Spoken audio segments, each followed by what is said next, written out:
भाई वाह, दिल गार्डन गार्डन हो गया। क्या परफॉर्मेंस की अपने लड़कों ने, शानदार, लाजवाब, जबरदस्त। यार एक तो मोमेंट ऐसा था कि किसी को दूर दूर तक अपने जीत की आशा नहीं थी, मगर दाद देनी होगी अपनी बॉलिंग यूनिट की और इन्हें चलाने वाले हिटमैन की। यार जितनी टफ कंडीशंस ये मैच निकाल करके ले आए, सलाम उसके लिए। और 2022 में जो दांत निकल रहे थे इंग्लैंड के, कल वही आंसू में बह गए।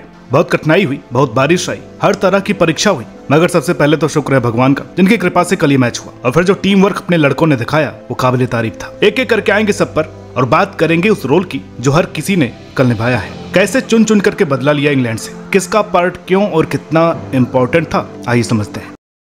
तो शुरुआत हुई इंग्लैंड की टॉस विन से, और जब याद आया कि कुछ ऐसा ही हुआ था 2022 में, तो पहले तो दिल घबराया। डर इसलिए और बढ़ा क्योंकि तभी हमारा एक ओपनर बिना डबल डिजिट स्कोर किए 100 के स्ट्राइक रेट से आउट हो गया। और कल भी विराट के रूप में कुछ इसी तरह का विकेट गिरा। डबल ट्रबल तब हुआ जब ऋषभ पंत भी जल्दी आउट हो गए। सारा प्रेशर था कप्तान रोहित पर और नए आए सूर्य कुमार यादव पर। रोहित जिनकी पिछली बार बहुत ज्यादा आलोचना हुई थी, 28 गेंद में 27 की पारी नासूर बन गई थी। कल वही रोहित थे और वही इंग्लैंड, मगर इस बार पिच बेहद मुश्किल और स्ट्राइक रेट बेहद तेज। इस पिच का 146 का स्ट्राइक रेट 175 के समान था। दूसरी बात, रोहित ने 57 बनाए, उनकी तारीफ हुई, मगर सूर्य के 47 को किसी ने अप्रिशिएट नहीं किया, जो कि गलत है। अक्सर इन्हें मिनो बैशर कहा जाता है, 2023 फाइनल के लिए कोसा जाता है, लेकिन भाई ने कल बहुत ही क्रूशियल पारी खेली, जिसकी जितनी तारीफ की जाए उतनी ही कम है। इनकी पार्टनरशिप हमें एक अच्छे मोड़ पर लेकर के आई। बीच में बारिश काफी डिस्टर्बेंस करती आई। हाँ, एक चीज जो अच्छी हुई कल, जो हार्दिक को नंबर 5 पर लाया गया। अगर ये कैमियो न खेलते तो इंग्लैंड कमबैक कर चुका था। वो बात अलग ही कि अगर ये टिकते तो स्कोर 180+ भी हो जाता, मगर वो 23 रन बहुत काम के थे। थैंक यू कहना चाहूंगा जड्डू भाई को।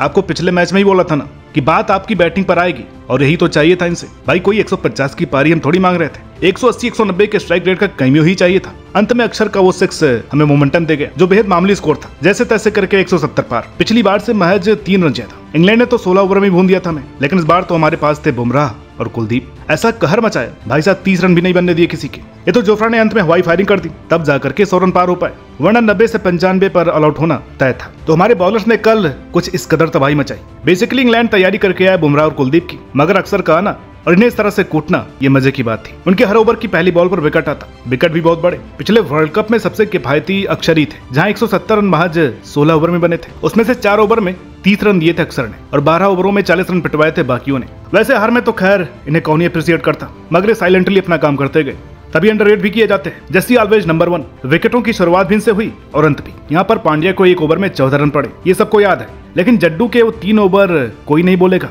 ये बेहद जरूरी थे। मात्र 16 रन, अब चाहे विकेट नहीं मिला, लेकिन काम बहुत अच्छा था।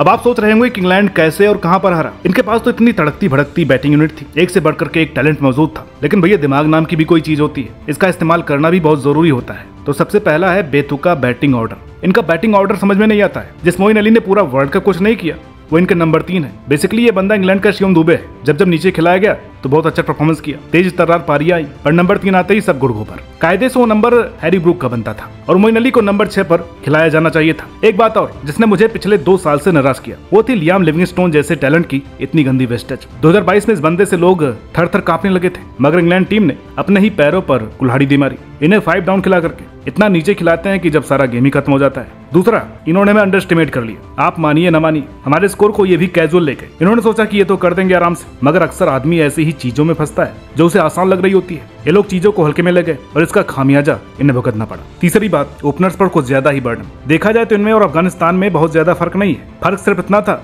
कि इनके पास हैरी ब्रूक थे, जो कि थोड़ा मिडिल ऑर्डर संभाल पाते हैं, बाकी तो सब ठंडे ही थे। अधिकतर बर्डन ओपनिंग पर ही था। आपने नोटिस किया होगा कि इंग्लैंड की बड़ी जीत तभी होती है जब इनके ओपनर्स तगड़ा स्टार्ट करें, लेकिन जब यही ऊपर से निबट जाते हैं तो इनका मिडिल ऑर्डर भी बिखरता है। स्टोक्स वैसे ही नहीं थे इनके पास, बैरिस्टो का भी कोई भरोसा नहीं है। खैर, जो इन्होंने कल किया ये जीतना डिजर्व नहीं करते थे। हाँ, टीम बेहद लाजवाब रही, पूरा वर्ल्ड कप हमें एंटरटेन किया। अगर लिविंगस्टोन और विल जैक्स को ठीक से यूज करना सीख गए ना, तो बहुत आगे जाएंगे लोग। और हाँ, ये जीत एक जोरदार तमाचा है उन लोगों के लिए जो पहले ऑस्ट्रेलिया के खिलाफ कहते थे कि भारत तो जीत ही नहीं सकता, बाहर हो जाएगा, और अब इंग्लैंड को फेवरेट बताते हुए बोलते थे ये वर्ल्ड कप भी इनका है। एक चीज तो अच्छी हो गई, जो लोग कहते थे कि आज तक कोई भी अनबीटन टीम वर्ल्ड कप नहीं जीती है, अब उनके मुंह पर भी ताले लग जाएंगे, क्योंकि फाइनल खेल रही दोनों धुरंधर टीमें पूरे टूर्नामेंट अनबीटन रही हैं। भाई मेरा तो ड्रीम पूरा हो गया, दोनों चोकर्स का फाइनल। एक टीम जो चोकर्स के नाम से बदनाम है और दूसरी जो कि सच में मॉडर्न डे चोकर्स है। अब कोई ये मत कह देना ये अफ्रीका तो हमेशा से चोक करती आई है, तुम फाइनल जीत जाएंगे। तो यही सोच वर्ल्ड कप हरवाती है। चोक करना होता तो वो पहले ही कर गए होते।